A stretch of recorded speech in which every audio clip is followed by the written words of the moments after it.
We are now finally coming to learn that we Americans actually have a lot of leverage over China's technology and venture ecosystem. Surprise, surprise. So will we wield it effectively? Let's see.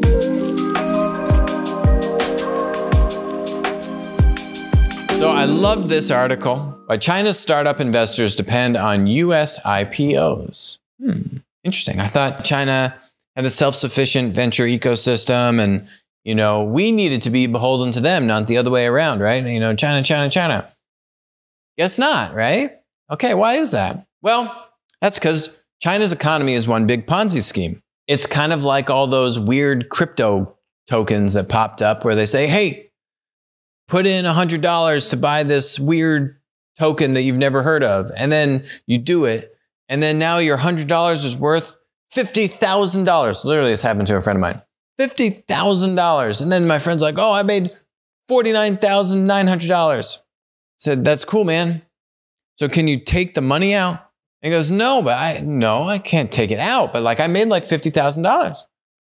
Or did he lose $100? That's China. And that is why the headline to this article is why China's startup investors depend on US IPOs, because China's a Ponzi. And US investors, no one wants to talk about it, but US investors can't get any damn money out of all these returns that they have on paper, but they can't get the money out. But they go on to talk about these three letters called DPI, which is called the distribution to paid in ratio. LPs were expressing, which are limited partners. These are the investors into VC funds, and then those VC funds make investments into startups. So these investors that give the money to the VC to manage, the VC is called the GP, the general partner. They make their money by taking their carry, so call it 20%, right, of all the profits. If they've got $100 million to manage and they make $100 million profit, so they can return $200 million to investors, then that 20% carry equals $20 million of carried interest profit for the GP, for the fund managers. So the LPs were expressing particular concern about how much cash they were getting back relative to the capital raised. Right? So on paper, oh, look at this startup. They're raising more and more money. Bing, bing, bing, bing, bing, bing, bing. I invested in the A, and now the thing is worth, 10x that, which means on paper, investor, you've 10x your money, right? The problem was no one's actually getting exits. No one is actually able to exit the investment. There's no liquidity to actually cash in.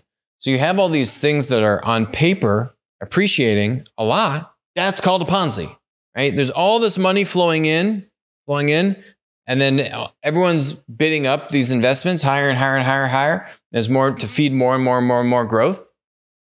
But you can't ever get your money out. And the moment everyone wants to pull their money out, the whole thing collapses.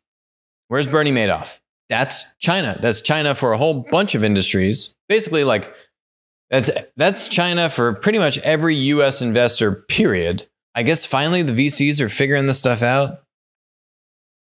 We figured this stuff out years ago, basically when we started the show years ago. Well, actually before then, one of the reasons we started the show. Anyway, more details. This article does a good job explaining why that is, because it kind of seems weird, right? Like, well, can't these Chinese companies go public in China? Actually, no, they can't. This is the Hong Kong exchange.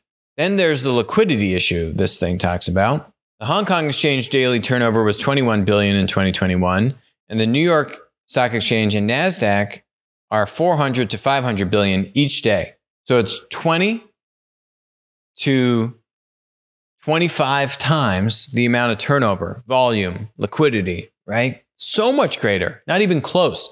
This is the Hong Kong exchange, not even the Shanghai exchange, which has even lower liquidity. This is the Hong Kong exchange. You know, that country which China just conquered and took over, completely not okay. And I would imagine, hopefully, that this daily turnover for the Hong Kong exchange has gone down ever since China's really shown their true communist dictatorship cards. So there's just not as much liquidity. And now, particularly now that Hong Kong was conquered by China, against their free will, thank you very much, and the US really did nothing about it. So unfortunate.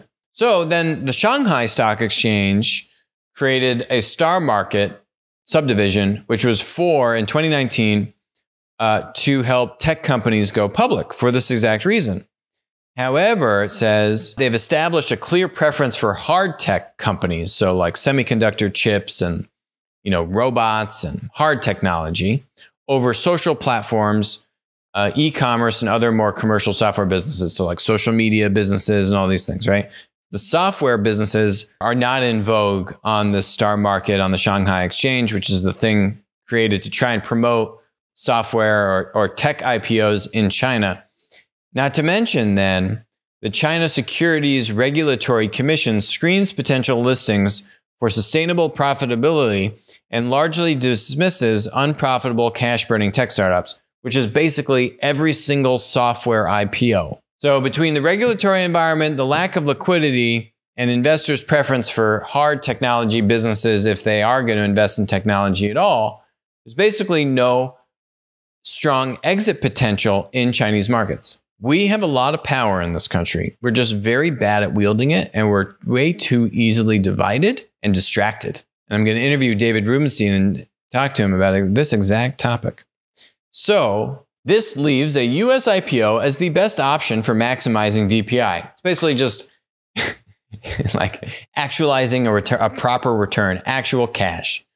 And then it goes on to talk about there was 119 Chinese companies public in the US from 2011 to 2021, averaging 11 IPOs per year. And between 2015 and 2021 in China, between 2,500 and 2,800 Chinese startups received financing from Series B to growth stage kind of companies that are ready to go public, right? So it's 11 out of 2,500. 11 exits and then 2,500 private financings, right? None of them can actually realize a return until you have an exit event. And then they were saying how tech M&A is also not very active in China, and there's a lot of scrutiny and regulation there as well. And what companies are going to buy other tech companies at inflated multiples? It's bad. It's Baidu, Alibaba, and Tencent. They've also been nuked by the regulation. Their market caps have significantly fallen. And we've covered that on the show many, many times as well. So should we feel remorse for Chinese technology startups and their investors? No, we should not. This isn't personal. This is just business. This is the way the world goes. China's our enemy, straight up. We need to recognize that. We should not be putting money into our enemies' startups, software startups. We shouldn't be doing it. We shouldn't be using TikTok. That thing should have been banned years ago. We're fools for continuing to even entertain an idea of a TikTok operating under like certain regulatory scrutiny from the United States. It's a complete joke. Why would you invest in your enemy?